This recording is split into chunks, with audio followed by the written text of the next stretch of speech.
kita masih diberikan kita masih diberikan nikmat Islam, nikmat iman, nikmat sehat serta waktu luang sehingga kita dapat bertemu kembali di kajian Parenting Rodatus Sholihat yang diselenggarakan oleh Yayasan Al-Khalil bin Ahmad Al-Farahidi.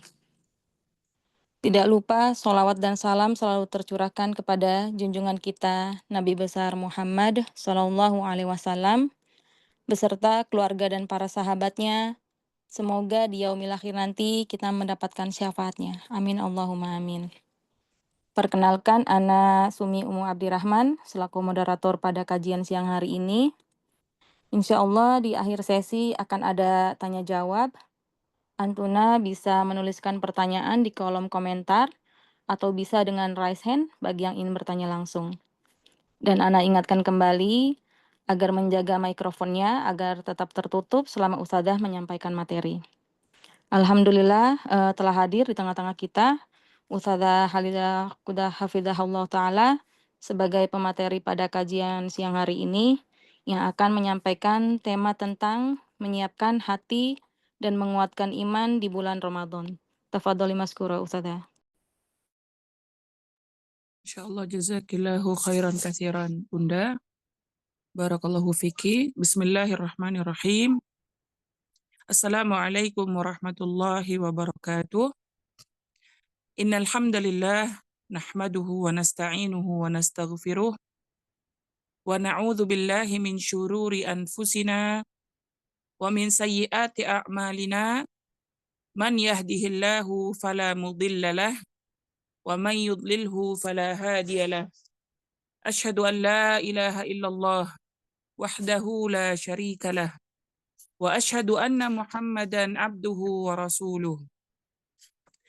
Ya ayyuhalladzina amanu taqullaha haqqa tuqatih wa la tamutunna illa wa antum muslimun. Ya ayyuhan nasu taqu rabbakumul ladzi khalaqakum min nafsin wahidah wa khalaqa minha zawjaha wa bassa minhuma rijalan katsiran wa nisaa'a wattaqullaha alladzi tasaaluna bihi wal arham innallaha kana 'alaikum raqiba. Ya ayyuhalladzina amanu taqullaha wa qulu qawlan sadida yuslih lakum a'malakum wa yaghfir lakum dhunubakum wa may yuti'illaha wa rasulahu faqad faza fawzan 'azima. Fa inna asdaqal hadithi kitabullah wa khairal hadi hadi Muhammadin sallallahu alaihi wasallam wa syarral umuri muhdatsatuha wa kullu muhdatsatin bid'ah wa kullu bid'atin dhalalah wa kullu dhalalatin finnar. Kaifa halukunna ummahati fillah? Alhamdulillahilladzi bi ni'matihi tatimmus shalihat. Kita bisa berkumpul kembali dalam kajian online Rodatus Sholihat ya, yang diselenggarakan oleh Yayasan Al-Khalil bin Ahmad Al-Farahidi. Insyaallah semoga antuna dalam keadaan nikmat sehat wa nikmat waktu luang. Baik, hari ini kita akan membahas materi yang tidak biasanya dibahas ya. Biasanya kan kita fokus ke parenting ya.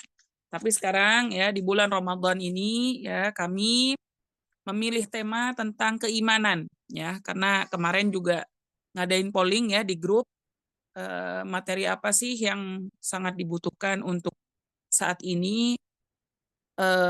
Kebanyakan antuna memilih tentang penggugah iman, tentang keimanan. Nah, di sini insya Allah Ta'ala ya, Ana akan membawakan materi dari buku yang ditulis oleh Syekh Abdul Razak bin Abdul Muhsin Al-Badr ya. Judulnya Asbabu Zayadatil Imani wa Nuqsanihi. Ya, itu judul buku tersebut. Pasang surut keimanan. Jadi isi dari buku ini adalah kiat meningkatkan keimanan dan mencegahnya dari keterpurukan. Nah, ini nih yang kita butuhin selama bulan Ramadan, bagaimana kita memaintain ya, memaintain keimanan kita agar terus meningkat, bukan malah tambah terpuruk. Nah, di sini dijelaskan secara rinci ummahat ya. Subhanallah, Masya Allah, barakallahu fiik. Semoga Allah berikan pahala yang mengalir kepada Syekh, dan semoga ilmu yang akan disampaikan ini bisa benar-benar kita amalkan ya di kehidupan kita sehari-hari. Sepertinya buku ini tidak cukup jika kita bahas dalam satu sesi. Insya Allah, semoga Allah berikan takdir yang baik dan kita bisa melanjutkan isi buku ini ya di pertemuan selanjutnya. Sebelumnya di sini Ana ingin menyampaikan ya pesan dari Syekh Abdul Razak bin Abdul Muhsin Al-Badr ya. Insya Allah Antuna kenal semua ya. Nah, di sini beliau ya menyampaikan bahwa prinsip penting dari Ahlus Sunnah ya, Ahlus Sunnah wal Jamaah adalah kita memiliki keyakinan bahwa iman itu dapat bertambah dan berkurang. Nah, ini harus diyakini dulu. Atau bahkan iman itu ummahati fillah bisa lenyap sama sekali. Jadi bisa benar-benar hilang. Tidak ada lagi tersisa sedikit pun. Nah, iman itu ummahat ya biasanya bertambah karena ketaatan kita kepada Allah Azza wa Jalla. Dan iman itu dapat berkurang karena kemaksiatan. Dalam firman Allah Ta'ala ya disampaikan dalam surah Ali Imran ayat 173, alladzina qala lahumun nasu innan nasa qad jama'u lakum fakhshawhum fazadahum imana wa qalu hasbunallahu wa ni'mal wakil. Artinya yaitu orang-orang yang menaati Allah dan Rasul, yang kepada mereka ada orang-orang yang mengatakan, sesungguhnya manusia telah mengumpulkan pasukan untuk menyerang kamu. Karena itu takutlah kepada mereka. Maka perkataan itu menambah keimanan mereka dan mereka menjawab, cukuplah Allah menjadi penolong kami dan Allah adalah sebaik-baik pelindung. Ya, di sini disampaikan tentang keimanan, hasbunallah wa ni'mal wakil. Ya, kita harus mencukupkan diri kita hanya Allah sebagai penolong kita dan Allah adalah sebaik-baik pelindung kita. Ya, di sini walaupun disampaikan bahwa banyak pasukan yang telah menyerang kamu, maka takutlah kepada mereka. Orang-orang beriman menjawab dengan hasbunallah wa ni'mal wakil. Nah, ini bentuk keimanan mereka. Mereka mencukupkan Allah sebagai penolong mereka dan Allah adalah sebaik-baik pelindung. Ya, kemudian kita lihat dalam surah At-Taubah ayat 124, wa idza ma unzilat suratun faminhum man yaqulu ayyukum zadathu hadhihi imana فأما الذين آمنوا فزادتهم إيمانا وهم يستبشرون. Dan apabila diturunkan suatu surah, maka di antara mereka orang-orang munafik ada yang berkata, siapakah di antara kamu yang bertambah imannya dengan turunnya surat ini? Ya, karena orang munafik ya, jadi dia tidak bertambah keimanannya ketika turun suatu surah. Adapun orang-orang yang beriman, maka surat ini menambah imannya sedang mereka merasa gembira. Ya, ini bentuk bahwa setiap ketaatan itu akan menambahkan keimanan kita. Ya, kemudian juga firman Allah Azza wa Jalla dalam surah Al-Anfal ayat 2, innamal mu'minuna alladzina idza dzukirallahu wajilat qulubuhum wa idza tuliyat alaihim ayatuhu zadatuhum imana wa ala rabbihim yatawakkalun. Sesungguhnya orang-orang yang beriman itu adalah mereka yang apabila disebut nama Allah, gemetarlah hati mereka. Dan apabila dibacakan kepada mereka ayat-ayatnya, bertambahlah iman mereka karenanya, dan kepada Tuhanlah mereka bertawakal. Ya.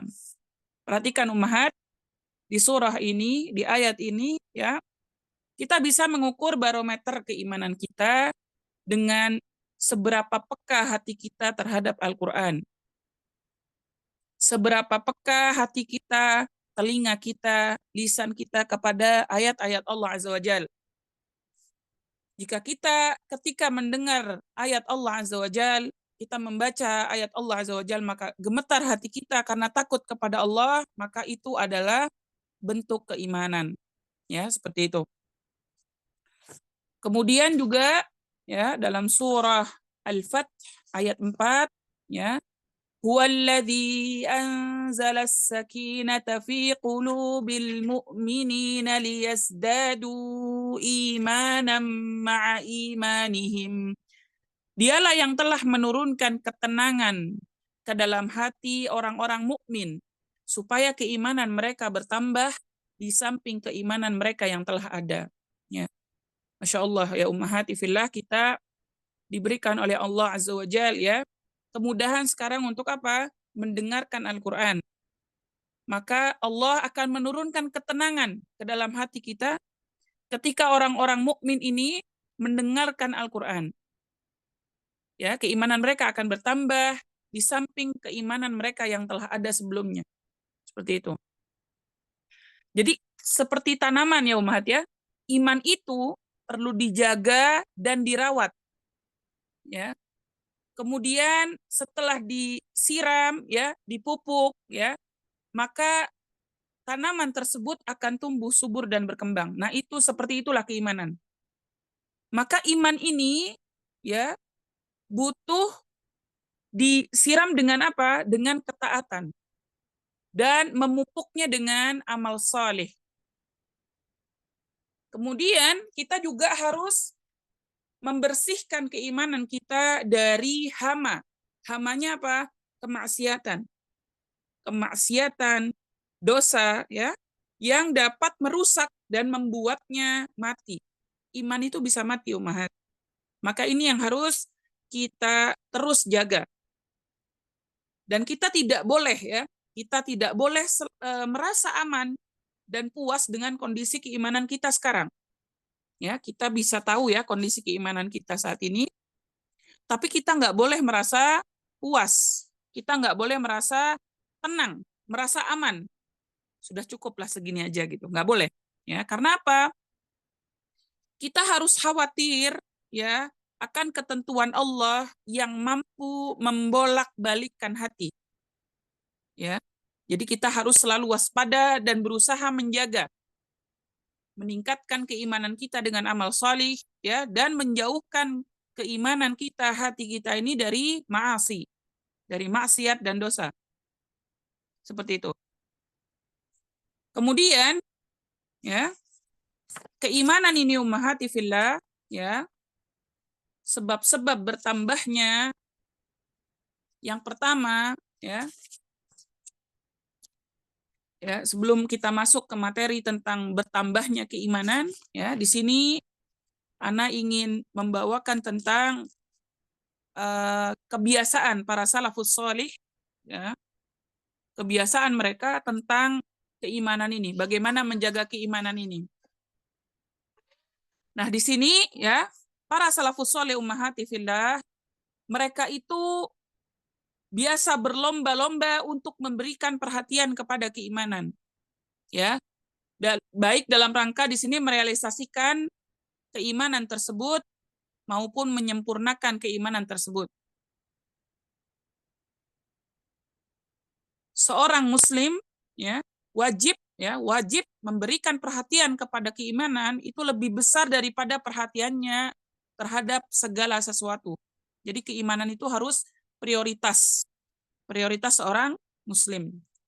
Nah, kebiasaan para salafus saleh ya, para sahabat Nabi, tabi'in, tabi'ut tabi'in ya, para pemimpin mereka, orang-orang pilihan dari mereka, mereka itu terus-menerus memperhatikan keadaan keimanan mereka.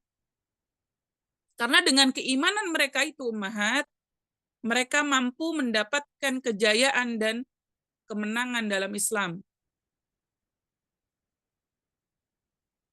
mereka biasanya ya saling menguatkan keimanan, saling mengawasi amal-amal, dan saling berwasiat di antara mereka. Nah, ini kebiasaan yang sudah ditinggalkan oleh kita. Kita ya dalam berteman, ya dalam berkerabat, dalam berkeluarga, kita lupa bahwa kita memiliki kewajiban untuk saling menguatkan keimanan kita. Kemudian saling mengawasi amal-amal kita. Dan terakhir saling berwasiat di antara mereka. Nah, ini kebiasaan yang harus kembali ditumbuhkan dalam keluarga kecil kita, dalam kerabat kita, tetangga kita, ya, bahkan teman-teman ya setaklim atau teman-teman yang kita miliki, ya, kita harus terbiasa untuk melakukan 3 hal ini. Nah, riwayat-riwayat ya yang membuktikan bahwa para salafus soleh melakukan hal tersebut adalah yang pertama, ya, ini cerita dari Umar bin Al-Khattab ya radhiyallahu anhu. Beliau berkata kepada sahabatnya, "Halummu nazdadu imanan." Marilah kita tambah keimanan kita. Nah, ya, jadi ini perkataan Umar bin Khattab. Kemudian di dalam redaksi yang lain, ya, Umar bin Khattab juga mengatakan, "Ta'alau nazdadu imanan." Kemarilah, mari kita tambah keimanan kita. Nah, gitu ya. Jadi saling mengingatkan. Kemudian cerita dari Abdullah bin Mas'ud radhiyallahu anhu juga berkata, "Ijlisu bina nazdadu imanan."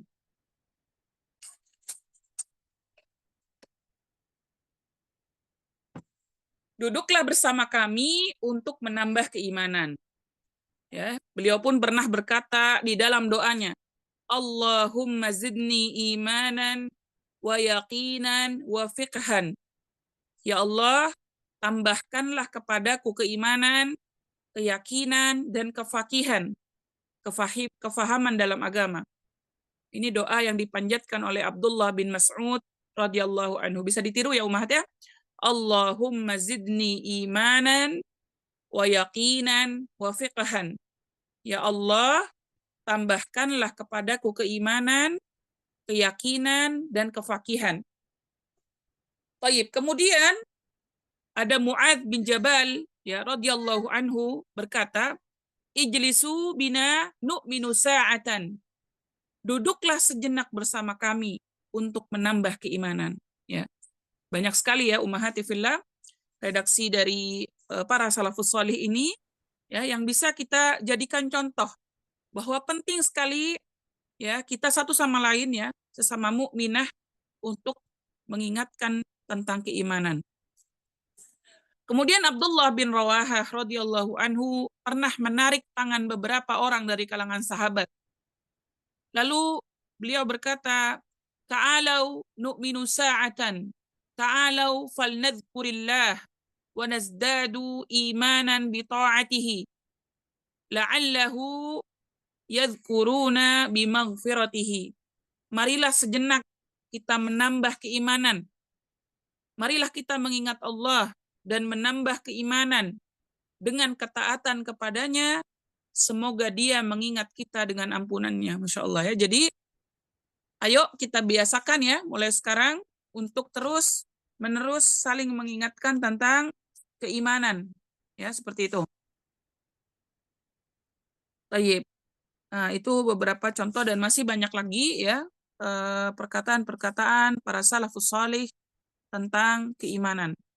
Ya, di sini ada juga Umair bin Hubaib Al-Khatami radhiyallahu anhu berkata, iman itu bertambah dan berkurang.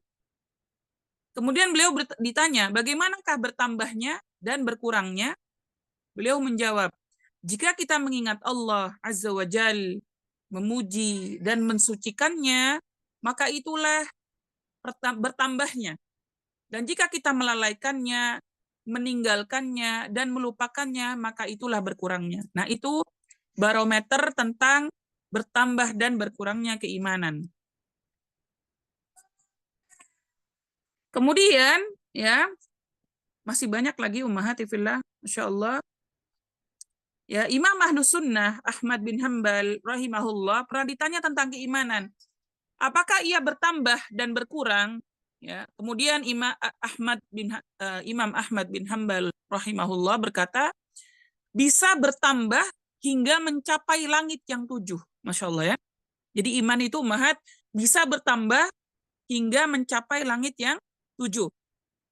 Dan juga bisa berkurang hingga sampai ke lapisan paling bawah yang 7. Waliyadzubillah. Jadi itu keimanan. Keimanan tuh bisa benar-benar bertambah yang signifikan dan bisa juga berkurang yang drastis sampai lapisan paling bawah yang 7. Berarti bumi ya, lapisan bumi paling bawah. Waliyadzubillah. Itu. Makanya penting sekali kita ya sekarang ini di bulan Ramadan ya tadi kita sudah belajar bersama Ustadz tentang bagaimana meneladani puasa Rasulullah SAW dan kita harus juga menguatkan keimanan kita untuk menjalankan puasa tersebut. Ya, bukan hanya puasa menahan lapar dan dahaga, tapi memperbanyak dengan amal solih untuk meningkatkan keimanan kita. Baik. Kemudian, ya, Al-Allama Ibnu Sa'di rahimahullah berkata, seorang hamba mukmin yang diberikan taufik ya, tentang keimanan ini senantiasa berusaha di dalam melakukan 2 hal. Yang pertama, merealisasikan keimanan dan cabang-cabangnya serta mewujudkannya secara keilmuan, pengamalan dan penampilan. Ya, perhatikan.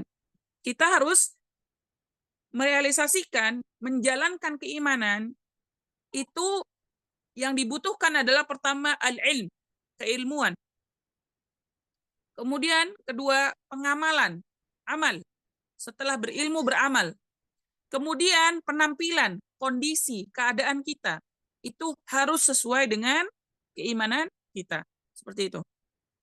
Kemudian yang kedua, kita harus berusaha di dalam menolak berbagai hal yang dapat membatalkan dan menguranginya. Ya, baik bahaya yang nampak di depan mata kita maupun yang tidak. Nah, mengobati dari segala kelalaian ini untuk yang pertama, dan dari kesalahan yang ia lakukan pada poin yang kedua, dengan taubat yang sungguh-sungguh, dan dengan melakukan kebaikan sebelum semuanya terlambat. Perhatikan Ummahat, jika kita memiliki dosa, ya, jika kita memiliki kekurangan, jika kita memiliki banyak sekali aib ya di masa lalu kita, di masa lampau kita, maka apa yang harus kita lakukan untuk menambah keimanan? Yaitu dengan bertaubat, ya, bersungguh-sungguh bertaubat dan melakukan amal solih sebagai penebus dosa kita itu. Ya, seperti itu.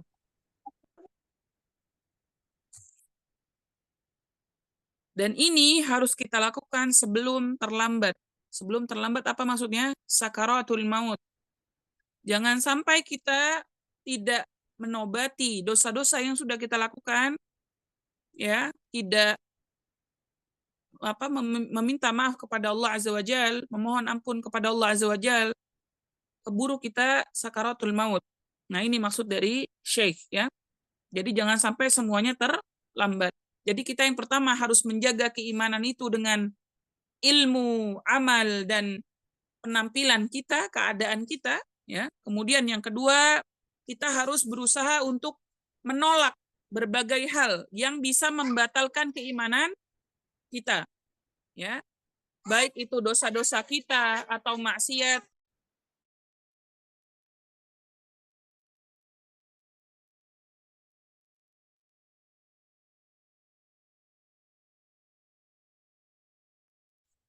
Jadi maksiat dan dosa itu bisa melunturkan keimanan. Maka yang perlu dilakukan adalah bertaubat dengan sungguh-sungguh, kemudian menjauhi dosa-dosa tersebut. Nah, dari sini ya, dari 2 hal ini Ya, risalah ini akan kita bahas. Nah, risalah ini ya menurut Syekh Abdul Razak bin Abdul Muhsin Al-Badr adalah pengembangan dari karya beliau ya, Ziyadatul Iman wa Nuqsanihi wa Hukmul Istithna fihi. Nah, ini pengembangannya. Jadi ini lebih detail gitu, Mahat. Membahas tentang pasang surut keimanan. Ya, semoga Allah memberikan kita taufik untuk membahas buku ini sampai selesai insyaallah. Baik. Bab pertama ya, kita akan bahas tentang sebab-sebab bertambahnya keimanan. Allah Subhanahu wa taala ya sudah menjelaskan ya, menjadikan segala hal yang diinginkan dan diharapkan itu mempunyai sebab-sebab dan jalan-jalan untuk mencapainya. Ya. Ataupun keinginan kita, harapan yang paling utama ya dan manfaat yang paling banyak adalah keimanan. Ya, perhatikan umat. Di dunia ini keinginan, harapan dan manfaat yang paling utama itu apa? Keimanan. Keimanan. Jadi makanya kita harus fokus benar-benar cari tahu nih bagaimana sebab-sebab yang bisa menambah keimanan kita, menjaga keimanan kita. Baik. Ya, Allah Subhanahu wa taala telah menjelaskan dalam kitab ya Al-Qur'anul Karim dan Rasulullah sallallahu alaihi wasallam juga sudah menjabarkannya dalam sunnahnya. Maka kita akan bahas yang pertama, sebab bertambahnya iman adalah menuntut ilmu yang bermanfaat. Menuntut ilmu yang bermanfaat yang bersumber dari kitabullah dan sunnah Rasulnya sallallahu alaihi wasallam. Nah, sebelumnya ya kita harus tahu dulu nih definisi ilmu. Ya, Ibnu Rajab rahimahullah ya berkata dalam mendefinisikan ilmu itu, jadi menimba ilmu yang bermanfaat adalah meneliti teks-teks Al-Quran dan As-Sunnah, kemudian memahami makna-maknanya, kemudian mengikat diri dalam hal itu kepada sesuatu yang diriwayatkan dari para sahabat, tabi'in, dan tabi'ut tabi'in. Ya, jadi di sini dalam memahami makna-makna Al-Quran dan hadis dalam permasalahan apa? Yang halal, yang haram, yang zuhud, permasalahan hati, ilmu pengetahuan, dan yang lainnya. Maka ini harus berdasarkan ucapan yang diriwayatkan oleh para salafus saleh. Kemudian setelah itu, dia berusaha untuk membedakan antara yang sahih dan yang tidak. Nah, ini sebagai langkah pertamanya. Jadi kalau kita dapat ilmu itu, kita harus tahu ini sahih atau tidak. Sahih atau tidak gitu ya. Jadi bukan hanya dapat ilmu langsung ditelan gitu aja. Katanya fulan, bukan. Tapi disesuaikan dengan Al-Quran wa Sunnah. Dengan pemahaman para salafus salih. Seperti itu. Jadi kalau kita dapat ilmu, ya perhatikan umahat, kalau kita dapat ilmu, maka langsung disaring dulu. Ini batil atau hak. Ini sahih atau apa tuh namanya? Enggak sahih gitu ya. Jadi harus diperhatikan. Itu langkah pertamanya. Kemudian setelah itu baru kita memahami. Setelah kita tahu ini raji, ini sahih, ya, maka kita pahami dalil tersebut, teks tersebut, ilmu tersebut. Nah, kalau kita melakukan ini ummahati fillah dengan sungguh-sungguh setiap harinya, ya, setiap kita kajian, setiap kita mendengarkan ilmu-ilmu syar'i, maka ya ini hal yang sudah cukup menyibukkan kita sebagai orang-orang yang berpikir. Ya. Dan sebagai orang-orang yang memberikan perhatian dan menyibukkan dengan ilmu yang bermanfaat. Jadi jangan sia-siakan waktu kita dengan sesuatu yang tidak bermanfaat. Jadi lakukan hal tersebut, ilmu yang bermanfaat. Cari ilmu, kemudian kita cari ini sahih atau tidak, ini sudah menghabiskan waktu kita. Seperti itu maksudnya, ya. Kemudian, ya, di ilmu ini, ya, tadi itu ilmu definisinya, sekarang ilmu dan keutamaan orang yang mengamalkannya. Maka barang siapa di antara kita ini yang Allah berikan taufik untuk mendapatkan ilmu yang bermanfaat, maka dia pasti diberikan taufik oleh Allah untuk mendapatkan sebab-sebab yang paling agung dalam meningkatkan keimanan. Jadi kalau kita dapat ilmu yang bermanfaat, ummahat, itu adalah sebab untuk meningkatkan keimanan. Ya, jadi kalau kita sibuk ya dengan ilmu Allah Azza wa Jalla ini, merenungi teks-teks Al-Qur'an ya, dan kemudian sunnah-sunnah Rasulullah Sallallahu Alaihi Wasallam, maka kita ini akan mengetahui hal ini. Iman kita akan bertambah, ya. Kemudian amal kita juga bertambah. Nah, itu bukti bahwa kita mendapatkan taufik. Allah Subhanahu wa taala berfirman dalam surah Ali Imran ayat 18, Syahidallahu annahu la ilaha illahu wal malaikatu wa ulul ilmi qa'iman bil qist. La ilaha illa huwal azizul hakim. Allah menyatakan bahwasanya tidak ada ilah yang berhak diibadahi dengan benar, melainkan Dia semata, yang menegakkan keadilan. Para malaikat dan orang-orang yang berilmu juga mengatakan yang demikian itu. Tidak ada ilah yang berhak diibadahi dengan benar, melainkan Dia semata, yang maha perkasa lagi maha bijaksana. Ya. Masih banyak dalil yang lain ya yang menunjukkan bahwa ketika kita mendapatkan taufik dari Allah Azza wa Jal, maka kita mampu memetik manfaat dari teks-teks Al-Qur'an yang kita baca. Ya, dari di sini dari ayat tadi ya, kita mampu mentauhidkan Allah. Kita mampu mengenal Allah Azza wa Jal, ya, dan para malaikat dan orang-orang yang berilmu. Jadi orang-orang yang berilmu di sini maksudnya orang yang paham tentang Allah, orang yang tahu bagaimana menjalankan tauhid dengan benar, ya seperti itu. Nah itu taufik dari Allah Azza wa Jalla. Nah setelah kita mampu melakukan itu, maka bertambahlah keimanan kita, seperti itu. Kemudian juga ya ilmu, tentang ilmu yang lain, Allah Subhanahu wa taala berfirman dalam surah An-Nisa ayat 162, lakinir rasikhuna fil ilmi minhum wal mu'minuna yu'minuna bima unzila ilaika wa ma unzila min qablik wal muqimina as-salata wal mu'tuna az-zakata wal mu'minuna billahi wal yawmil akhir ulaika sanu'tihim ajran azima. Tetapi orang-orang yang mendalam ilmunya di antara mereka dan orang-orang mukmin, mereka beriman kepada apa yang telah diturunkan kepadamu Al-Quran dan apa yang telah diturunkan sebelummu. Demikian pula orang-orang yang mendirikan salat, menunaikan zakat, dan yang beriman kepada Allah dan hari kemudian.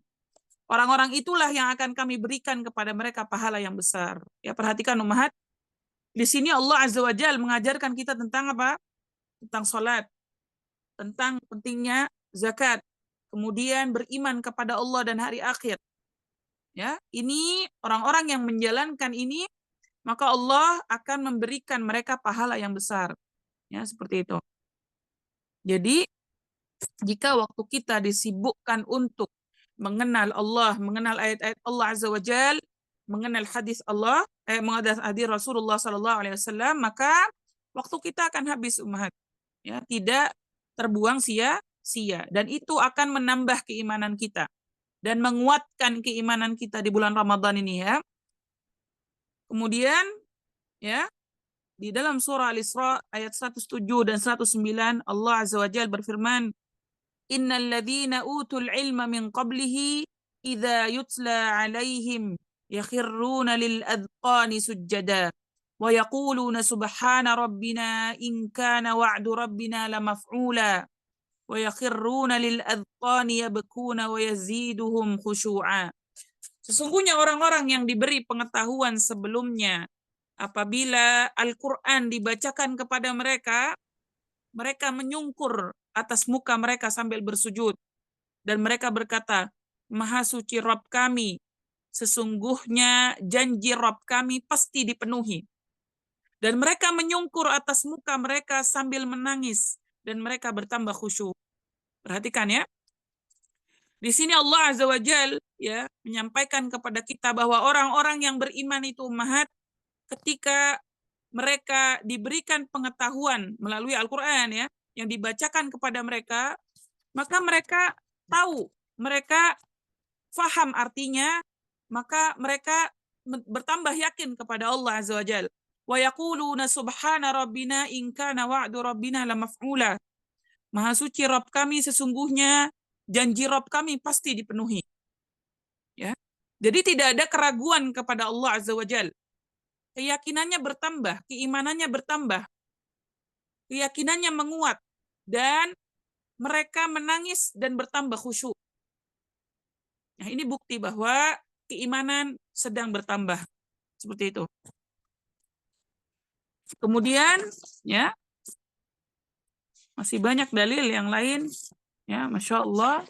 Di sini yang memberitahukan kepada kita bahwa ketika kita benar-benar mentadabburi Al-Quran, ya, mentadabburi ayat-ayat Allah Azza wa Jal, membacanya dengan penuh khusyuk dan dengan keimanan, menghadirkan hati, maka kita akan menambah keimanan kita, akan menguatkan hati kita, ya. Jadi kalau kita dalam kondisi terutama ketika ditimpa ujian, ditimpa musibah, ya, kuatkan hubungan kita dengan Allah melalui Al-Quran. Ya. Jadi harus kita bayangkan diri kita ini sedang berbicara bersama Allah Azza wa Jal. Sedang ngobrol kalau ya bahasanya. Jadi kalau kita lagi baca Al-Quran itu, apalagi kalau sambil mentadabburinya, maka yakinilah di hati kita itu bahwa Allah sedang menyampaikan pesannya kepada kita. Apa yang harus kita lakukan di dunia ini? Seperti itu. Ya, jadi orang yang beriman, ya, ketika membaca Al-Quran, ya, ketika mendengarkan Al-Quran, maka tunduk hati mereka, bertambah keimanan mereka, semakin khusyuk hatinya, ya, dan pastinya mereka akan semakin menjauhi kemaksiatan, karena mereka tahu Allah Azza wa Jal, ya, memberikan apa yang menjadi janjinya, ya, seperti itu. Baik, kemudian, ya, dalam Musnad Imam Ahmad, ya, serta yang lainnya dari hadis Abu Darda radhiyallahu anhu, Rasulullah sallallahu alaihi wasallam bersabda, "Man salaka tariqan yatlubu fihi ilman, salakallahu bihi tariqan min turuqil jannah, wa innal malaikata yatada'u ajnihataha li talibil ilmi ridan bima yasna'u. Wa innal alima yastaghfiru lahu man fis samawati wa man fil ard wal hitanu fi jawfil ma'i wa inna fadlal alimi 'alal abidi ka fadlil qamari lailata al badri 'ala sairil kawakib wa innal ulama'a warasatul anbiya wa innal anbiya'a lam yuwarrisu dinaran wala dirhaman innama warasul ilm faman akhadahu akhda bihadzin wafir." Nah, di hadis ini, ya, Rasul Shallallahu alaihi wasallam menyampaikan pesannya kepada kita, barang siapa menempuh suatu jalan untuk mencari ilmu, ya, maka Allah akan memudahkan baginya jalan menuju surga. Dan sesungguhnya para malaikat akan meletakkan sayap-sayapnya kepada para penuntut ilmu karena ridho terhadap apa yang mereka perbuat. Sesungguhnya seorang yang berilmu dimohonkan ampun oleh makhluk yang ada di langit dan juga di bumi, hingga ikan-ikan yang berada di dalam air. Sesungguhnya keutamaan seorang ulama dibandingkan dengan seorang ahli ibadah adalah bagaikan rembulan pada malam purnama dibandingkan dengan semua bintang. Sesungguhnya para ulama adalah pewaris para nabi. Dan sesungguhnya para nabi tidak mewariskan dinar, tidak juga dirham. Namun mereka hanya mewariskan ilmu. Maka barang siapa mengambilnya, berarti ia telah mengambil bagian yang banyak. Masya Allah ya. Perhatikan, dalam hadis ini, ya, pesan yang ingin disampaikan Rasulullah kepada kita, tuntutlah ilmu. Ya. Jadilah ahlul ilm. Untuk apa? Menguatkan keimanan kita. Ya. Kemudian menjadikan kita orang yang mulia, menjadikan kita orang yang utama dibanding ahlul ibadah. Ya, seperti itu. Jadi ilmu itu penting sekali ummahat untuk memudahkan jalan kita ke surga Allah Azza wa Jalla. Untuk memudahkan kita mendapat ridha Allah Azza wa Jalla. Kemudian para malaikat bersama kita.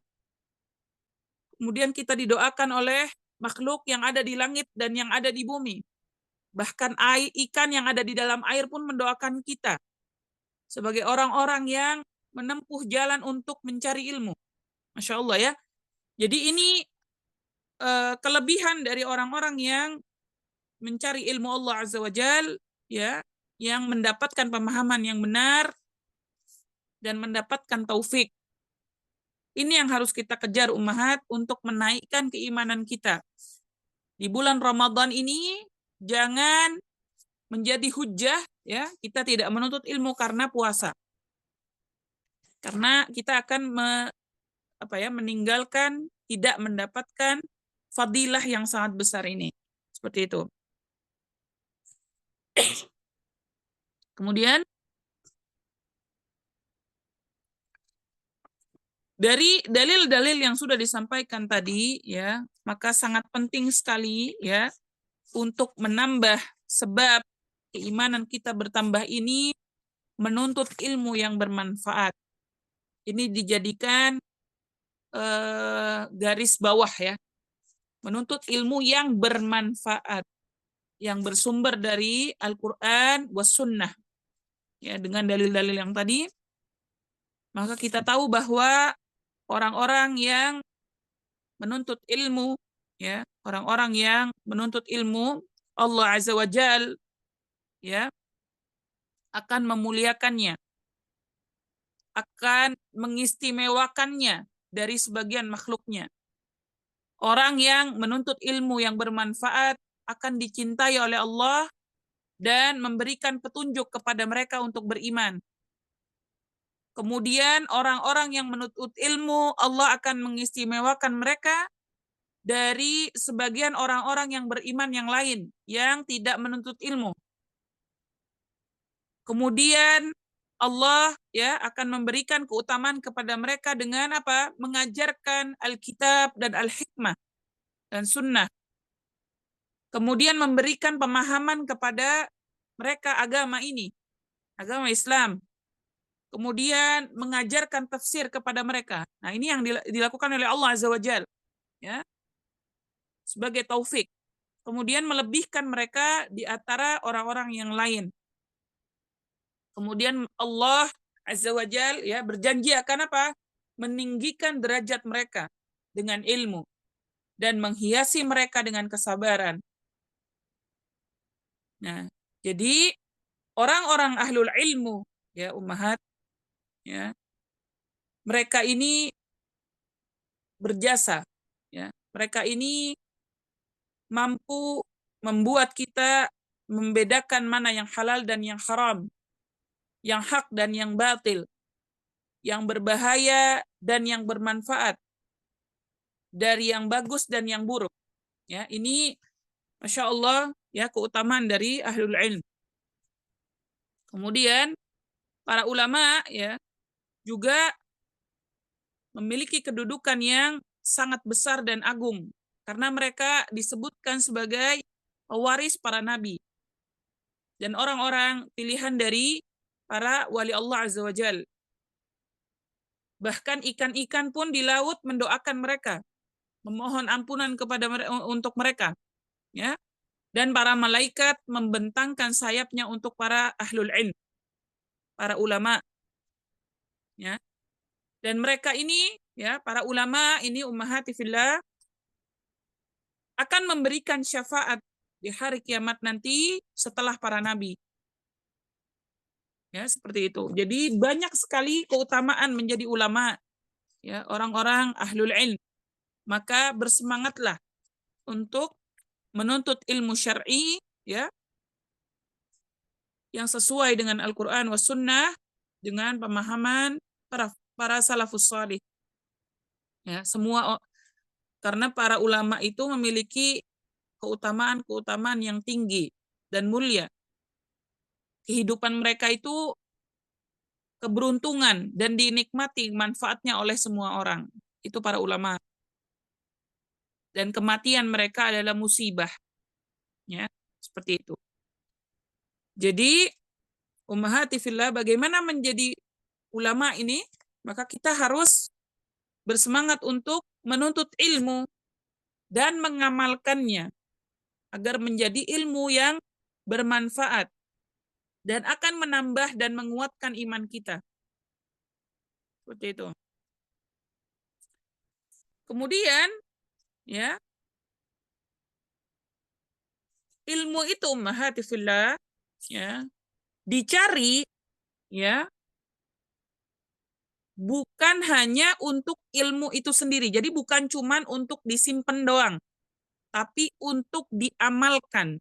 Makanya ada ilmu amal, ya, melainkan untuk amalkan. Maka setiap ilmu syariat yang sudah kita pelajarin, yang sudah kita cari, maka harus kita amalkan. Karena ilmu syariat itu dicari hanya untuk perantara bagi amal, agar amal kita sesuai dengan Rasulullah Shallallahu Alaihi Wasallam. Jadi bukan karena alasan lain. Jadi menuntut ilmu syar'i yang dikatakan bermanfaat di sini adalah ilmu syar'i yang diamalkan, ilmu syar'i yang dikerjakan di kehidupan kita. Seperti itu. Maka akan disebut ilmu yang bermanfaat. Ya, kalau Antuna perhatikan ya, dalam syariat Islam ini, ya, peribadahan itu adalah tujuan dari diutusnya para nabi Shallallahu Alaihi Wasallam. Ya, ya ayuhan nasu ubudu rabbakum. Ya, jadi hai manusia, beribadahlah kepada Rabbmu. Jadi tujuan kita hidup ini ummahat adalah beribadah. Maka bagaimana cara beribadah yang benar? Kita harus berilmu. Makanya poin pertama menambah keimanan adalah menuntut ilmu yang bermanfaat. Kemudian, ya, kita juga sering mendengar ya surah Az-Zariyat ayat 56 ya, sebagai dalil diciptakannya manusia dan jin, wa ma khalaqtul jinna wal insa illa liya'budun. Kita diciptakan oleh Allah Azza wa Jal untuk beribadah. Makanya penting sekali beribadah itu harus berilmu. Berilmu dulu baru beramal. Seperti itu. Kemudian, ya, yang kedua, berbagai macam dalil menunjukkan bahwa ruh ilmu, ya, ruhnya ilmu itu adalah pengamalan. Jadi, jika ilmu ini tidak ada amalnya, maka ilmu ini tidak berguna. Tidak ada manfaatnya. Seperti itu. Innama yakhsyallaha min ibadihil ulama. Sesungguhnya yang takut kepada Allah di antara hamba-hambanya hanyalah ulama. Dalam surah Fatir ayat 28. Jadi menumbuhkan rasa takut kepada Allah Azza wa Jal itu menggunakan ilmu. Dan amalnya adalah apa? Rasa takut kepada Allah. Seperti itu. Maka penting sekali ya, kita harus perhatikan bahwa ilmu-ilmu yang sudah kita miliki ini harus diamalkan agar tidak sia-sia. Seperti itu.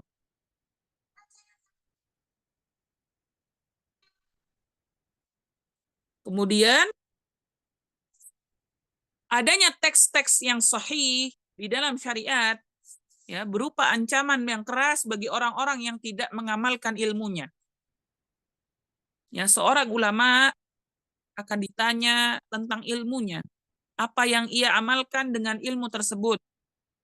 Orang yang tidak mengamalkan ilmunya, maka ilmunya akan menjadi bencana, kerugian, dan penyesalan bagi dirinya. Ya, seperti itu. Jadi, menuntut ilmu harus diamalkan agar tidak menyesal dengan apa yang sudah dimiliki.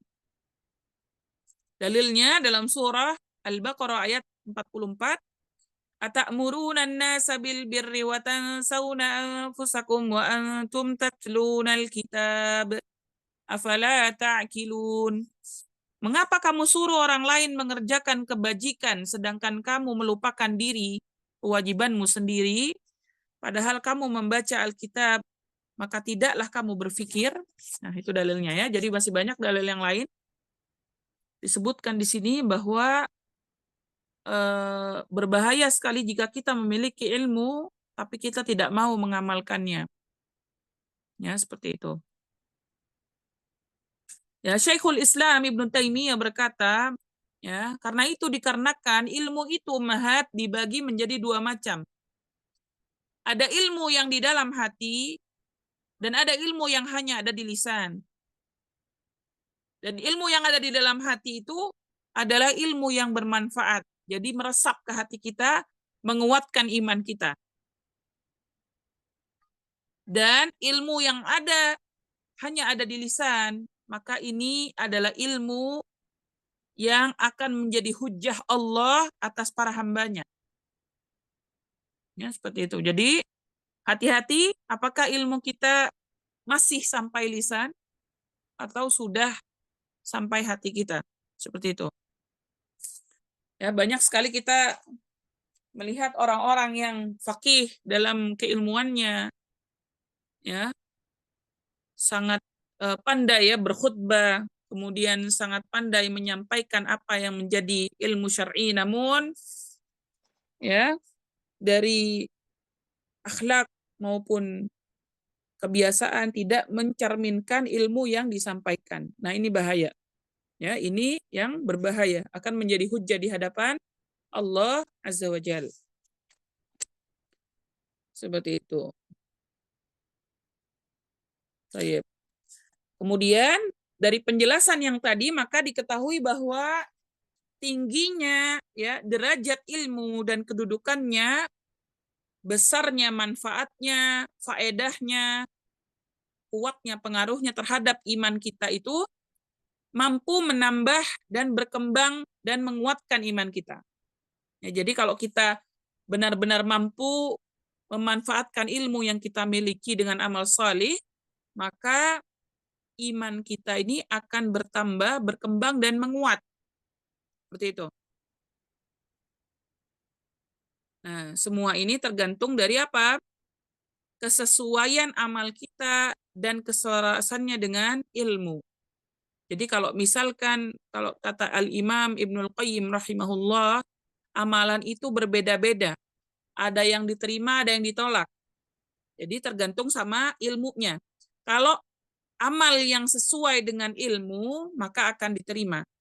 Dan yang menyimpang dari ilmu akan ditolak. Ya, jadi ilmu itu timbangan dan batu ujian. Ya, seperti itu. Jadi perhatikan ya amal-amal kita selama ini ya.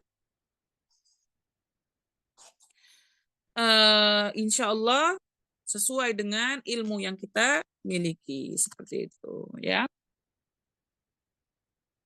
Baik. Kemudian pintu-pintu ilmu syariat ya yang dapat menambah keimanan ya. Kita akan membahas pintu-pintu ilmu syariat yang dapat menambah keimanan. Yang pertama, membaca Al-Qur'anul Karim dan merenunginya. Ini adalah pintu yang paling utama dari pintu-pintu ilmu yang menyebabkan keimanan kita bertambah dan tetap semangat, ya, dan semakin menguat. Allah Subhanahu wa taala menurunkan kitabnya yang nyata ini kepada para hambanya sebagai apa? Petunjuk, rahmat, ya, cahaya, kabar gembira dan peringatan bagi orang-orang yang mengambil pelajaran. Jadi ilmu syariat yang pertama adalah tentang Al-Qur'anul Karim, membaca Al-Qur'anul Karim. Allah Subhanahu wa taala berfirman, "Wa hadza kitabun anzalnahu mubarakum musaddiqul ladzi baina yadayhi." Dan ini Al-Qur'an adalah kitab yang telah kami turunkan, yang diberkahi, membenarkan kitab-kitab yang diturunkan sebelumnya. Ya, jadi Al-Qur'anul Karim ini ummahat adalah kitab yang diberkahi oleh Allah Azza wa Jalla. Maka membenarkan kitab-kitab yang sebelumnya. Maka kita wajib untuk apa? Membacanya dan merenunginya sebagai ilmu yang bermanfaat yang pertama. Kemudian di sini dalam surah Al-Isra ayat 82, wa nunazzilu minal Qur'ani ma huwa shifaa'un wa rahmatul lil mu'minina wa la yazidud zalimina illa khasara. Dan kami turunkan dari Al-Quran sesuatu yang menjadi penawar dan rahmat bagi orang-orang yang beriman. Dan Al-Quran itu tidaklah menambah kepada orang-orang yang zalim selain kerugian. Ya, seperti itu. Jadi dalam Al-Quranul Karim ini banyak pesan-pesan yang Allah Azza wa Jalla ingin sampaikan kepada kita, maka kita wajib untuk merenunginya. Ya, jadi ayat-ayat yang mulia ini menjelaskan tentang keutamaan Al-Qur'anul Karim, ya, kitab Rob semesta alam. Jadi jangan samakan ketika kita membaca Al-Qur'anul Karim sama seperti membaca buku biasa. Allah Subhanahu wa taala, ya, menjadikan Al-Qur'anul Karim itu penuh dengan keberkahan dan sebagai petunjuk bagi semesta alam. Jadi bukan cuma manusia, ya, semesta alam. Ya, semua yang ada di semesta alam ini. Kemudian Allah Azza wa Jal, ummahati fillah, menjadikan Al-Qur'anul Karim itu sebagai obat untuk berbagai macam penyakit, terutama penyakit hati. Ya.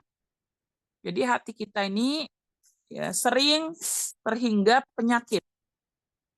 Maka wajib kita bersihkan. Salah satu yang terbaik caranya adalah dengan membaca Al-Qur'an. Apa penyakit hati biasanya? Syubhat dan syahwat. Ini penyakit hati yang sering menghinggapi kita. Dan Allah Azza wa Jal, ya, menjadikan Al-Quran sebagai kabar gembira dan rahmat bagi semesta alam. Kemudian juga sebagai peringatan bagi orang-orang yang selalu mengambil pelajaran. Jadi kita harus mempelajari tentang peringatan-peringatan Allah itu melalui Al-Quran. Kemudian Allah Azza wa Jal juga menurunkan Al-Quran ini sebagai petunjuk untuk menuju jalan yang lurus. Dan di dalamnya Allah mengungkapkan tanda-tanda kekuasaannya dan juga ancaman-ancamannya agar kita bertakwa dan selalu ingat kepada Allah Azza wa Jal. Seperti itu. Kemudian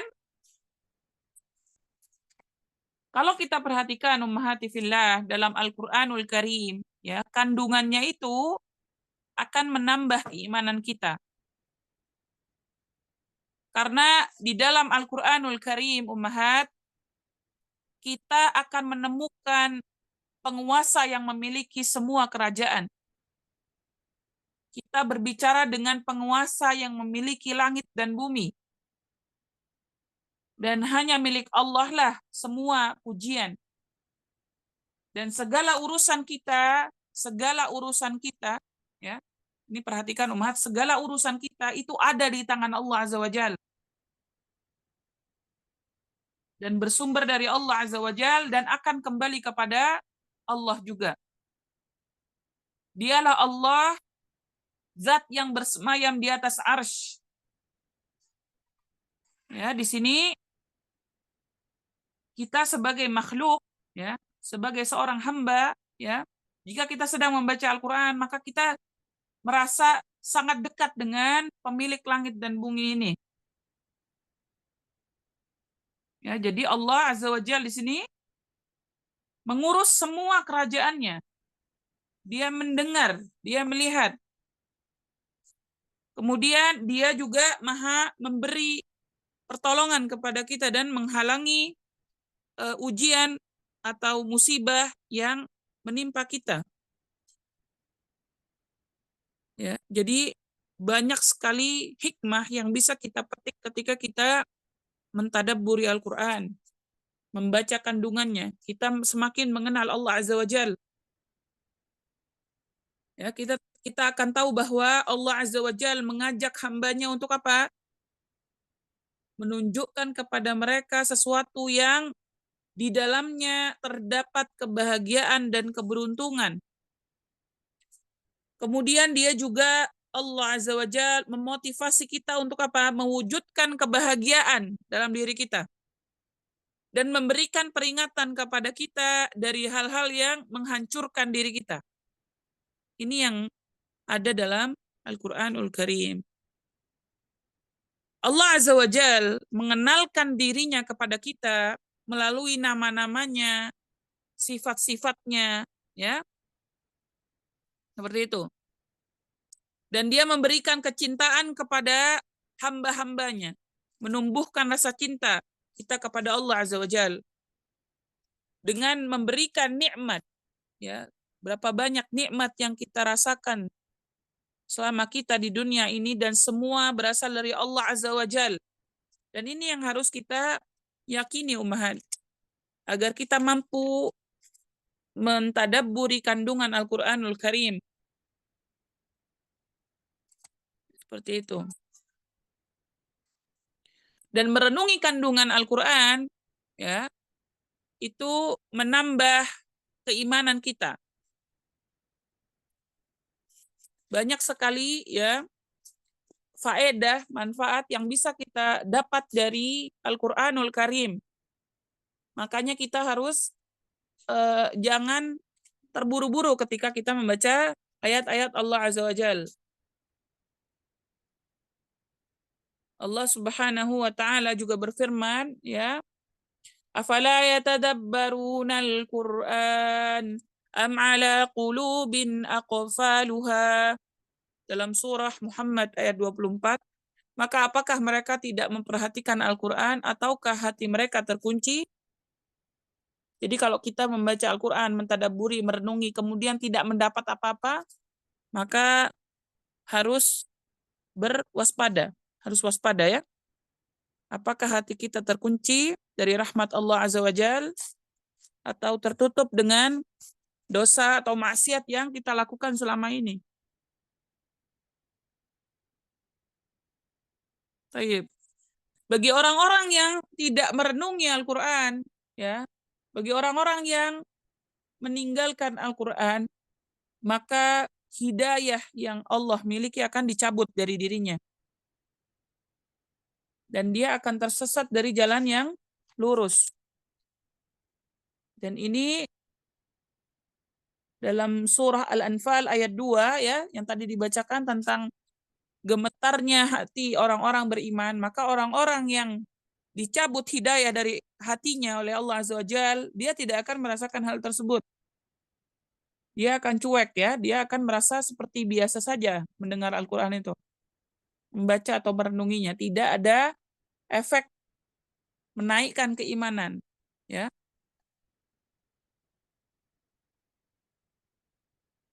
Kemudian Allah Subhanahu wa taala memberitakan bahwa jika Al-Qur'an diturunkan kepada gunung, niscaya gunung akan tunduk dan terbelah karena takut kepada Allah Azza wa Jal. Perhatikan ummahat, gunung akan tunduk dan terbelah karena takut kepada Allah. Dan ini menjadi sebuah perumpamaan bagi manusia guna menjelaskan keagungan Al-Qur'an kepada mereka. Ya, jadi Al-Qur'an itu benar-benar sebaik-baik perkataan. Dia mengulang-ulang sebagian ayat dan ungkapan agar bisa difahami oleh kita. Kemudian kulit orang-orang yang baik, ya, orang-orang beriman, ini akan gemetar ketika mendengarnya karena rasa takut kepada Allah Azza wa Jal. Jadi ketika kita membaca ayat-ayat tentang azab, tentang janji Allah ya, tentang neraka sakor misalnya, ya, tentang peringatan-peringatan Allah untuk orang-orang yang meninggalkan keimanan, maka kulit-kulit orang beriman itu akan bergetar umat. Dari saking apa? Dia takut sama Allah Azza wa Jal. Dia takut. Dia waspada, dia khawatir dirinya yang menjadi orang-orang yang masuk ke dalam neraka Allah Azza wa Jal. Nah itu, jadi Allah Subhanahu wa taala berfirman dalam surah Az-Zumar, Allah telah menurunkan perkataan yang paling baik, yaitu Al-Qur'an, yang serupa ayat-ayatnya lagi berulang-ulang. Gemetar karenanya kulit orang-orang yang takut kepada Allah. Kemudian menjadi tenang kulit dan hati mereka di waktu mengingat Allah. Itulah petunjuk Allah. Dengan kitab itu, dia menunjuki siapa yang dikehendakinya. Dan barang siapa yang disesatkan Allah, niscaya tidak ada seorang pun pemberi petunjuk baginya. Ya. Ini dalil ya bahwa orang-orang yang beriman itu ketika dia merenungi Al-Quran, maka hatinya sampai kulitnya itu merasakan gitu ya kehadiran Allah Azza wa Jal, merasakan tentang janji-janji Allah Azza wa Jal, dan merasakan juga tentang peringatan Allah tentang azab. Seperti itu. Nah, pengaruh Al-Quran bagi hati orang-orang yang beriman, ya, ketika orang-orang yang beriman ketika tidak khusyuk dalam mendengarkan Al-Quran, maka Allah memperingatkan mereka agar tidak menyerupai orang kafir. Jadi orang-orang beriman yang tidak khusyuk itu Allah peringati. Ya, dia berfirman dalam surah Al-Hadid ayat 16, Alam ya'ninil ladzina amanu an takhsha'a qulubuhum li dzikrillahi wa ma nazala minal haqq wa la yakunu kalladzina utul kitaba min qablu faqala 'alaihimul amadu faqasat qulubuhum wa katsirum minhum fasiqun. Belumkah datang waktunya bagi orang-orang yang beriman untuk tunduk hati mereka mengingat Allah dan kepada kebenaran yang telah turun kepada mereka? Janganlah mereka seperti orang-orang yang sebelumnya telah diturunkan Alkitab kepadanya. Kemudian berlalulah masa yang panjang atas mereka. Lalu hati mereka menjadi keras. Dan kebanyakan di antara mereka adalah orang-orang yang fasik. Waliyadzubillah. Jadi jangan sampai kita menjadi orang-orang kafir yang sudah berlalu, yang mendapatkan azab Allah Azza wa Jal, karena mereka tidak mengindahkan Alkitab yang sudah diturunkan kepada mereka. Ya, jadi dalam dalil-dalil yang sudah disampaikan yang panjang dari tadi ini menunjukkan apa? Pentingnya Al-Qur'an. Ya, pentingnya Al-Qur'an, pentingnya memperhatikannya, dan kuatnya pengaruh Al-Qur'an terhadap hati. Sesungguhnya Al-Quran, ummahati fillah, adalah sesuatu yang paling agung, yang bisa menambahkan keimanan kita. Terutama jika kita membacanya disertai dengan renungan dan usaha untuk memahami makna-maknanya. Nah, Ibnul Qayyim rahimahullah berkata, kesimpulan dari pembahasan ini adalah tidak ada sesuatu yang lebih bermanfaat bagi hati kita daripada membaca Al-Quran. dengan penuh renungan dan penghayatan. Karena sesungguhnya Al-Quran telah mengumpulkan semua kedudukan orang-orang yang menempuh kebaikan. Keadaan orang-orang yang selalu melakukan kebaikan dan kedudukan orang-orang yang arif. Al-Quranlah yang bisa menimbulkan rasa cinta, kerinduan, takut, pengharapan, taubat, tawakal, penyerahan diri, bersyukur, bersabar, dan semua keadaan yang dengannya hati menjadi hidup lagi sempurna. Jadi kuncinya ummahat adalah dengan membaca dan mentadabburi Al-Quran. Karena Al-Quran ini bisa menjauhkan kita dari sifat dan perbuatan tercela yang menjadi sumber kerusakan dan bencana bagi hati kita. Ya. Jadi Al-Qur'anul Karim ini ummahat sepenting itu. Ya. Sepenting itu dalam hidup kita. Jadi seperti ikan yang tidak dimasukkan ke dalam air. Ya, jadi Al-Qur'an itu seperti nafas. Ya, jadi bagi kita yang ingin mengobati hati kita, ya, keimanan kita, kekhusyuan kita kepada Allah, maka membaca Al-Qur'an dengan penuh maknanya, penghayatannya, ya, dan merenungkan bacaan tersebut agar menaikkan manfaat untuk hati kita.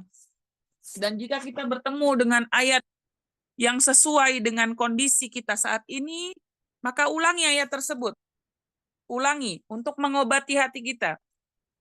Ya, untuk mengobati rasa sakit atau apapun yang dirasakan oleh hati kita. Maka ulang-ulanglah ayat Al-Qur'an yang menurut kita pada saat itu sesuai dengan kondisi kita. Atau doa yang ada di dalam Al-Qur'anul Karim. Seperti itu. Ya.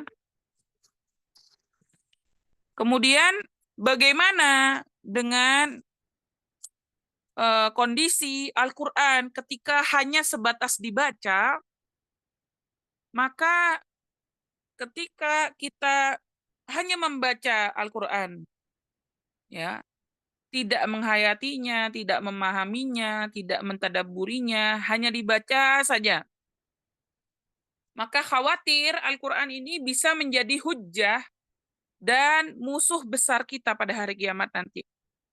Karena kita tidak belajar dari Al-Quran, kita hanya membacanya.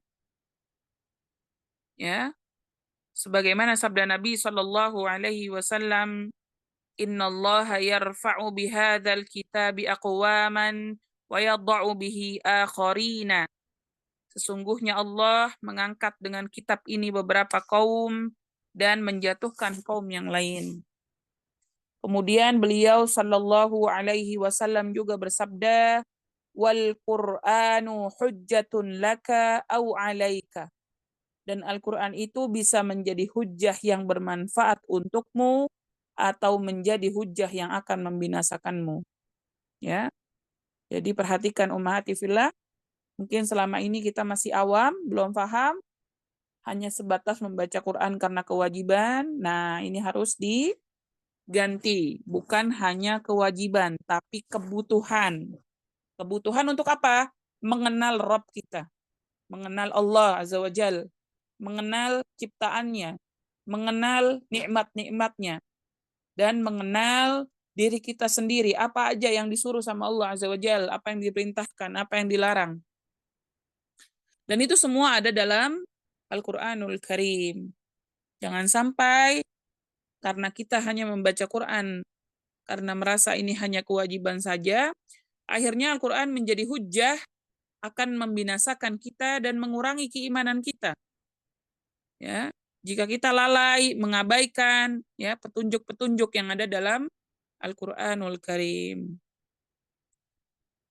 Kemudian ya Qatadah rahimahullah berkata, jika seseorang yang selesai menghadiri majelis Al-Qur'an, ya, maka ia akan bertambah keimanannya atau berkurang. Jadi ada orang yang hadir di majelis Al-Qur'an itu berkurang keimanannya, ada yang bertambah. Kemudian ya Al-Hasan Al-Basri rahimahullah juga berkata ketika menjelaskan makna tadabbur Al-Quran, demi Allah, tadabbur itu bukan menghafal huruf-hurufnya, sementara petunjuknya dilalaikan. Perhatikan. Seseorang yang berkata, aku telah membaca Al-Quran semuanya dengan tidak meninggalkannya satu huruf pun, demi Allah, dia telah meninggalkan semua hurufnya. Karena Al-Quran tidak terlihat di dalam akhlak dan amalnya. Jadi, acuannya bukan hanya kita menghafal Quran saja, tapi akhlak dan amal kita sesuai dengan Al-Quranul Karim. Walaupun seseorang di antara mereka berkata, sesungguhnya aku membaca satu surat dari Al-Quran di dalam diriku, hafal di luar kepala. Demi Allah, mereka bukanlah para ahli di dalam membaca Al-Quran, bukan para ulama, bukan orang-orang bijak, dan bukan pula orang-orang yang wara. Seandainya para qurra kriterianya hanya seperti mereka, niscaya Allah akan memperbanyak orang-orang seperti mereka. Maksudnya, orang-orang yang hanya menghafal Quran di luar kepala, menghafal surat-surat di luar kepala, namun akhlak dan amalnya tidak sesuai dengan apa yang dia hafalkan, maka ini tidak disebut qurra. Ya. Jadi ahlul qurra itu orang-orang yang membaca, menghafalkan, mengamalkan, bukan hanya menghafal saja, seperti itu. Nah, di sini Syekh Abdul Razak ya menyampaikan kepada kita bagaimana jika Al-Hasan Al-Basri melihat qurra di zaman kita sekarang ini, katanya Syekhnya, mereka telah terkena fitnah dengan berlebihan dalam melakukan, melafatkan, memperindah, sementara mereka melalaikan petunjuk-petunjuk yang ada dalam Al-Quran. Orang-orang yang mendengar bacaannya hanya tertuju pada pelafatannya, huruf dan lagunya, tanpa memperhatikan dan merenungkannya. Ya, di sini ya Syekh juga mengangkat peristiwa seperti contohnya orang-orang yang mereka seorang yang hafid, yang hafal Quran, yang bagus di dalam melafadzkan huruf-hurufnya, tetapi jenggotnya dibersihkan dan celananya dipanjangkan melebihi mata kaki. Bahkan ada para qurra yang hafid ini, orang-orangnya melalaikan sholat secara keseluruhan, meninggalkan yang berjamaah, atau melakukan berbagai kemungkaran yang lain. Atau kalau di zaman kita sering kita lihat ummahat ya, penghafal Quran tapi nyanyi ya misalnya. Nauzubillahi min dzalik. Kemudian penghafal Quran tapi melakukan maksiat-maksiat. Nah, ini disebutnya bukan qurra ya. Ahlul qurra adalah orang-orang yang bukan hanya menghafal tapi mengamalkan Al-Qur'an seperti itu ya. Ini maksud dari Syekh. Ya. Maka nanti Al-Qur'an akan menjadi hujjah atau musibah besar kepada orang-orang para hafid, muhafid, muhafidhat ya, yang menghafal Quran tapi akhlak dan amalnya jauh dari Al-Qur'anul Karim, maka mereka akan bertanggung jawab di hadapan Allah karena mereka menghafal hujjahnya, menghafal ayatnya tapi tidak mengamalkannya.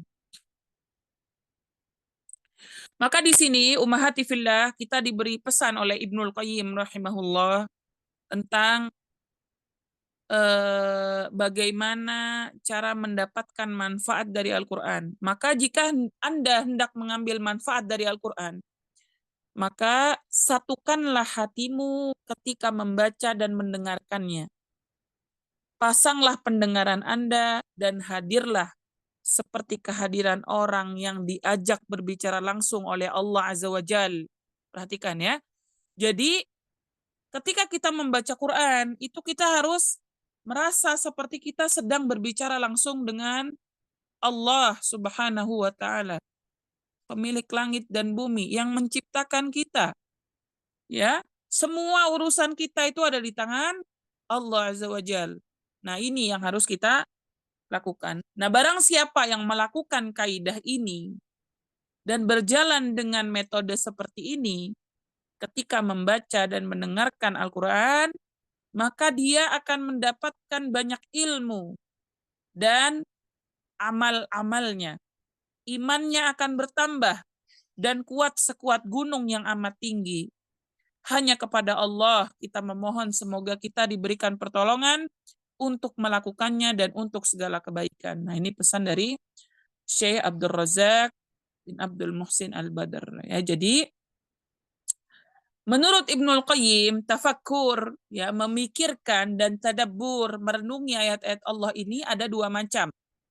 Yang pertama, mentafakuri ayat-ayat Allah ini agar sesuai dengan maksudnya. Ini adalah tafakkur terhadap dalil ayat-ayat Allah yang kita dengar, masmu'ah. Ya, kita dengar. Jadi kita mikirin gitu, ayat yang kita dengar. Seperti itu. Kemudian yang kedua, mentafakuri hikmah segala sesuatu di alam ini, di mana Allah telah menyeru hamba-hambanya untuk mentafakurinya. Ini adalah tafakkur ayani, ya, yaitu mentafakuri tanda-tanda kekuasaan Allah yang kita lihat dan saksikan, ya, seperti itu. Jadi ini apa ya, pengertian dari tafakkur, ya, seperti itu. Nah, itu ummahati fillah, materi untuk hari ini, ya. Insya Allah semoga Allah mudahkan kita bisa membahas materi selanjutnya. Ya, kita baru sampai sini, ya. Insya Allah mudah-mudahan Allah berikan umur yang panjang dan memberikan kesempatan lagi. Dan Ana kembalikan kepada moderator. Tafadhali Bunda. Baik, alhamdulillah. Jazakillahu khairan Ustazah atas penyampaian materinya. Sudah hampir jam 3:04. Mungkin jika ingin ada yang bertanya, tafadholi Ummahat. Oh, Ana bacakan ya Ustazah. Ada di kolom chat. Bismillah. Afwan Ustazah izin bertanya, mengapa kita suka terjebak melakukan dosa, padahal sudah tahu mana yang benar dan mana yang salah? Sudah tahu dosa atau belum? Jazakillahu khairan. Wajazakallahu khair. Ummu Siti Kana. Tayyib. Kenapa kita suka terjebak melakukan dosa, padahal sudah tahu mana yang benar dan mana yang salah? Sudah tahu dosa atau bukan? Tayyib. Kenapa kita tetap melakukan dosa? Pertama, qadarullah wa masyafa'al, karena apa? Syahwat. Karena hawa nafsu. Jadi manusia itu mahat punya akal, punya hawa nafsu. Nah, yang membuat kita melakukan dosa itu hawa nafsu. Jadi kita itu ada hawa nafsu, keinginan yang tidak bisa terbendung untuk melakukan hal tersebut. Itu biasanya yang membuat kita tetap melakukan dosa walaupun kita sudah tahu ilmunya. Seperti itu. Jadi ilmu itu tidak diresapi. Ilmu itu hanya sebatas lisan. Tadi ya sudah kita bahas ya. Ilmu hanya sebatas lisan, hanya di lidah saja. Tapi dalam perbuatan kita belum benar-benar mengamalkannya. Maka ketika kita bertemu dengan dosa, ya, yang kita inginkan lakukan, maka ilmu tersebut tiba-tiba keblok gitu ya, tiba-tiba tidak berguna. Seperti itu. Jadi karena syahwat dan syubhat tadi ya, keraguan-raguan. Jadi kayak dosa nggak ya, gitu ya. Itu bisa membuat kita terjerumus dalam dosa. Kemudian apa? Syaitan. Ya, syaitan. Ya. Syaitan ini harus disalahin juga Ummahat. Kenapa? Karena memang syaitan itu akan menjerumuskan Bani Adam sampai kita mati. Sampai kita mati. Dia akan mendampingi kita untuk kita terus berbuat dosa. Makanya tadi ya disampaikan bahwa agar kita tidak terjerumus dengan syaitan, maka kita harus fokus menguatkan keimanan. Fokus menguatkan keimanan. Tadi ya syahwat, syubhat, kemudian syaitan ya. Atau juga bisa kita memiliki lingkungan yang buruk. teman-teman yang buruk, lingkungan yang buruk, keluarga yang buruk ini bisa membuat kita terjerumus kepada dosa, terjerumus kepada dosa yang kita tidak ingin lakukan, atau kita memiliki ilmunya tapi akhirnya kita melakukan dosa tersebut gitu ya. Makanya penting sekali ya ummahati fillah untuk menguatkan hati dan iman kita ini terus-menerus. Terus-menerus. Dan itu tadi, kita berilmu itu harus diamalkan untuk berperang tadi dengan hawa nafsu kita. Dengan hawa nafsu kita, dengan syubhat tadi, dengan syaitan. Ya, banyak. Makanya Rasulullah SAW juga bersabda bahwa orang yang terbaik itu orang yang bisa mengendalikan nafsunya. Ya, mengendalikan hawa nafsunya. Dan ini yang butuh kita lakukan sebagai hamba, ya, sebagai seorang hamba, dengan mempelajari ilmunya dan kemudian mengamalkan, bukan hanya mengilmui saja.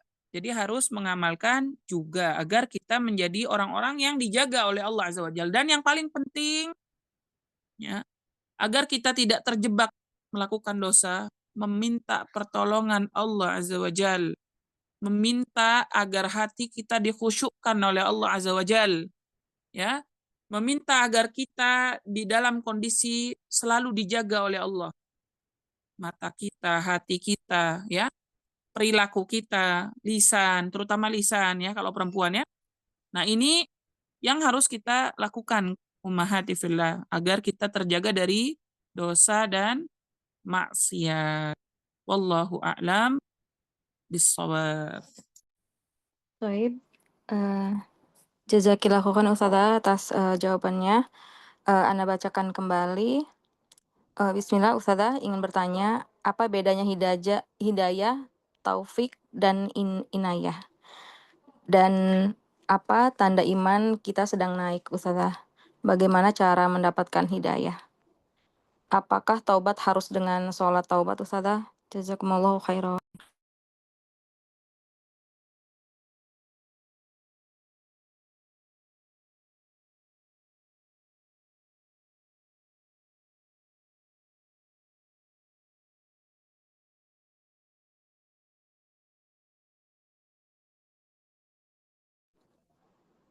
Mic-nya tertutup. Bismillah. Bismillah. Untuk hidayah ya. Hidayah itu bentuk penjagaan Allah ya. Hidayah itu bentuk tunjuk dari Allah Azza wa Jalla, dan biasanya ada dua, ada taufik, ada irsyad ya. Jadi taufik ini bagian dari hidayah. Kemudian inayah itu bentuk perlindungan dari Allah Azza wa Jalla.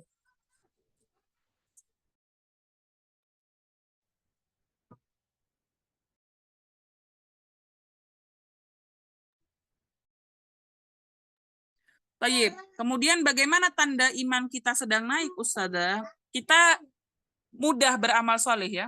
Kita mudah beramal soleh, maka kita itu kondisi iman kita sedang baik. Kemudian kita menjaga diri kita dari kemaksiatan, dari dosa. Kemudian kita memperbanyak kegiatan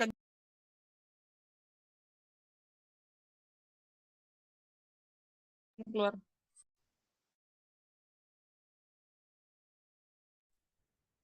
Jadi ketika iman kita sedang naik itu biasanya kita mudah untuk melakukan ketaatan. Yang pertama. Kemudian yang kedua, kita menjaga diri kita dari kemaksiatan. Kemudian yang ketiga, kita menghabiskan waktu kita untuk melakukan hal yang bermanfaat. Ini biasanya tanda bahwa iman kita sedang naik, seperti itu ya. Jadi insya Allah itu yang menjadi tanda. Kemudian yang terbaik adalah kita terus berhubungan dengan Allah Azza wa Jalla melalui zikir. Jadi kita selalu ingat Allah. Kemudian bagaimana cara kita mendapatkan hidayah? Cara kita mendapatkan hidayah, nyari ya. mencarinya. Jadi kita mencari hidayah itu dengan memohon kepada Allah Azza wa Jalla. Memohon kepada Allah Azza wa Jalla agar kita diberikan hidayah. Kemudian setelah berdoa kita berikhtiar. Berikhtiar dengan apa? Dengan ibadah, dengan amal solih. Tingkatkan amal solih kita agar Allah memberikan kita hidayah. Kemudian salah satu cara agar kita mendapatkan hidayah itu mau mendengar kebaikan, mau mendengar kebenaran, ya. Jadi bukan setelah ketika mendengar kebenaran itu kita membuangnya gitu ya. Kita tidak mendengarkannya, maka itu menghalangi kita dari hidayah. Jadi ketika kita mendapatkan informasi tentang kebenaran yang hak, ya, itu baik berupa nasihat, teguran atau apapun, ya, maka kita harus sadar bahwa itu bentuk Allah menyampaikan kepada kita ilmu tentang apa yang kita harus lakukan, seperti itu ya. Jadi itu cara kita mendapatkan hidayah. Jangan menutup diri dari nasihat-nasihat kebaikan. Itu bisa menjadi jalan mendapatkan hidayah, seperti itu. Kemudian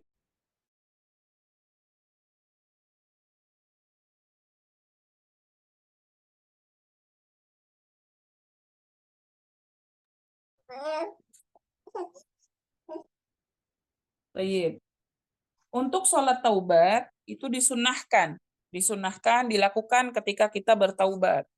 Apalagi jika kita melakukan dosa besar, ya, maka disunahkannya menggunakan sholat taubat. Ada wallahu a'lam. Kemudian, silahkan lagi Bunda. Baik. Ada pertanyaan dari Ummu Sifa. Assalamualaikum. Semoga Ustazah dan keluarga senantiasa dalam lindungan Allah dan diberikan keberkahan. Izin bertanya Ustazah, bagaimana kiat-kiat agar iman kita semakin kuat dan terhindar dari perbuatan dosa? Jazakillahu khairan Ustazah.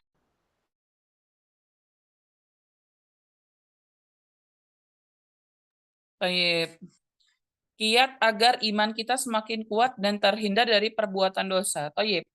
Tadi ya, jadi kita baru nyampe tentang membaca Al-Quran, ya. Ini membuat iman kita semakin kuat, mentadabburinya, merenunginya, kemudian mengambil faidah manfaat dari Al-Quran tersebut. Ya, jadikan amal solih kita meningkat karena kita mengilmuinya melalui Al-Quran, seperti itu. Kemudian menuntut ilmu syar'i, ya, menuntut ilmu syar'i ini menjadi sebab ya iman kita semakin kuat. Jadi kita datang ke taman-taman surga Allah Azza wa Jal, ya, melalui majelis ilmu. Ini juga menjadi penguat iman. Kemudian juga berkawan dengan orang-orang yang solihah. Nah, ini juga menjadi penguat iman. Kemudian juga kita harus belajar juga sebab-sebab azab, ya, yang diberikan oleh Allah ketika kita melakukan dosa, ya, seperti itu. Itu juga bisa mampu untuk menghindarkan diri kita dari dosa. Jadi kita tahu kalau misalkan kita melakukan ini, hukumannya apa dari Allah Azza wa Jalla, jika melakukan ini, hukumannya apa dari Allah Azza wa Jalla. Nah, itu bisa membuat kita, ya, membentengi diri kita agar kita tidak melakukan dosa, menghindarkan diri dari dosa, seperti itu. Kemudian juga kita bisa juga dengan banyak beramal soleh seperti rukun Islam, ya. Jadi sholat, puasa, zakat, kemudian naik haji, umroh. Nah, ini menguatkan iman juga.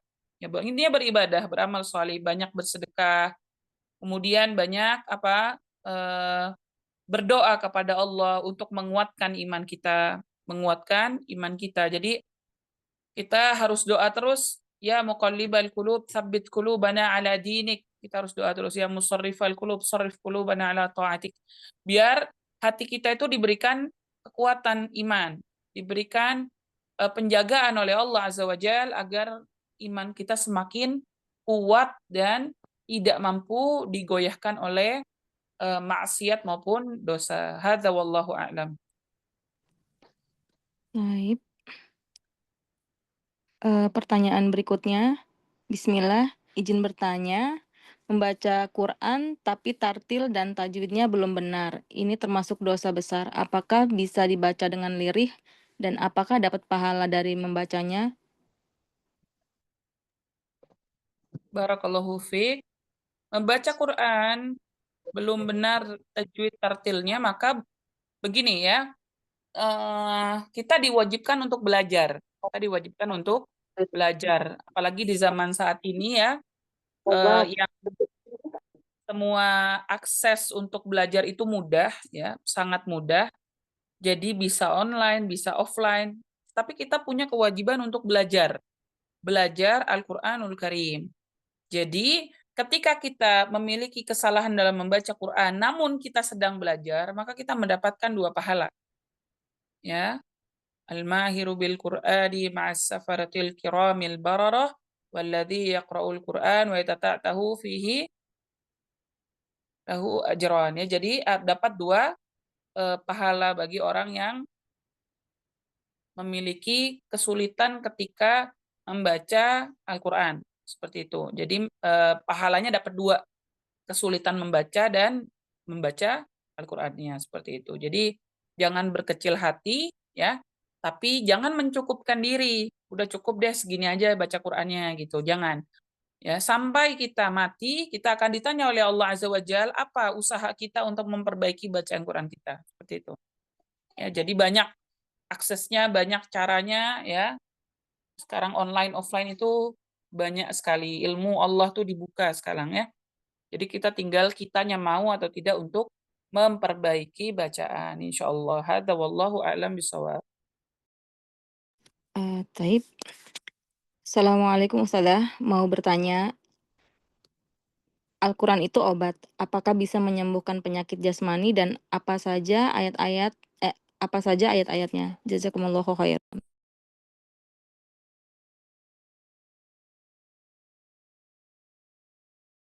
Baik.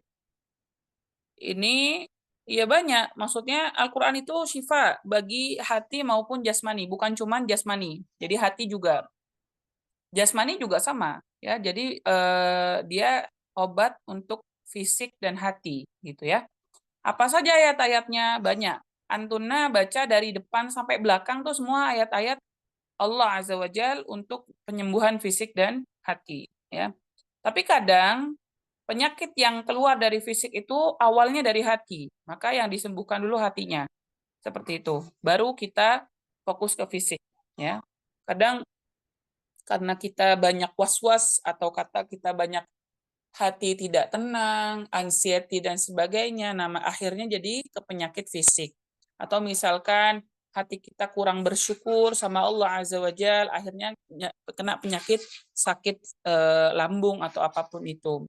Jadi banyak penyakit itu yang awal sumbernya itu dari hati. Maka yang disembuhkan adalah hati dulu. Dengan apa? Membaca Al-Quran dan mentadabburinya. Jadi kita harus menikmati baca Al-Quran itu. Bukan cuman baca aja, enggak. Tapi membaca dan menikmatinya dan merenunginya. Apa sih pesan-pesan yang Allah kasih kepada kita gitu. Jadi jangan sampai kita berlalu menjadi orang-orang yang hanya membaca Quran sebatas lisan. Maka ini yang berbahaya. Tidak akan mempan menjadi obat juga. Jadi kalau penyakit jasmani juga sama. Ruqyah ya, ruqyah, diri kita ruqyah dengan Al-Fatihah, ya, Al-Falaq, Al-Ikhlas, An-Nas, ya, kemudian juga bacaan-bacaan Al-Kafirun dan yang lain kayak ayat kursi, 2 surat terakhir Al-Baqarah itu bisa juga ya. Ya masih banyak ayat-ayat yang lain, bisa As-Saffat ya. Masih banyak. Jadi tapi intinya dari depan sampai belakang itu semua syifa. Syifa ya seperti itu. Wallahu a'lam bishawab. Taib. Assalamualaikum, Afwan Ustazah, izin bertanya, bagaimana tata cara sholat taubat Ustazah? Baik, kalau sholat taubat seperti biasa ya, 2 rakaat sholat sunnah. Ya, niatkan aja kalau antuna mau bertaubat kepada Allah Azza wa Jalla dari dosa gitu ya. Jadi caranya nggak ada yang spesifik, yang paling penting adalah 2 rakaat seperti sholat sunnah pada umumnya. Wallahu a'lam. Pertanyaan terakhir Ustazah dari Ummu Syaf Syafik Syafiqah Syafiqah. Ustazah izin bertanya bagaimana tips hari-hari untuk bisa mentadaburi apakah cukup membaca tafsir atau harus menyimak kajian tafsir? Baik, Masya Allah. Tipsnya kalau bisa membaca, jadi gini, ini membaca tafsir boleh, menyimak kajian tafsir ini lebih ahsan, lebih baik, lebih afdal ya. Jadi dimulai dari membaca tafsir, membaca maknanya itu juga jauh lebih baik. Bisa dilakukan setiap hari ya. Apalagi kalau bisa datang hadir ke majelis ilmu yang membahas tentang tafsir Al-Qur'anul Karim, ini lebih afdal, lebih bagus ya. Atau menyimak kajiannya di YouTube atau di mana-mana. Ini lebih afdal, lebih jayid ya. Lebih Masya Allah dan lebih banyak pahalanya. Karena memang datang dan hadir di majelis ilmu seperti itu. Wallahu a'lam bishawab. Sepertinya sudah tidak ada pertanyaan lagi Ustazah. Naam, jazakumullahu khairan katsiran kepada seluruh ummahati fillah yang sudah hadir. Semoga ilmu yang hari ini kita bahas bersama bermanfaat insyaallah taala. Afwan jika ada kesalahan dari ana. Barakallahu fikunna jami'an. Kita doa kepada Allah Azza wa Jal. Semoga ilmu yang kita dapat hari ini diberkahi oleh Allah. Allahumma anfa'na bima 'allamtana wa 'allimna ma yanfa'una wa zidna ilma. Kita tutup dengan doa kafaratul majlis. Subhanakallahumma wa bihamdik asyhadu an la ilaha illa ant astaghfiruka wa atubu ilaik. Assalamualaikum warahmatullahi wabarakatuh. Waalaikumsalam.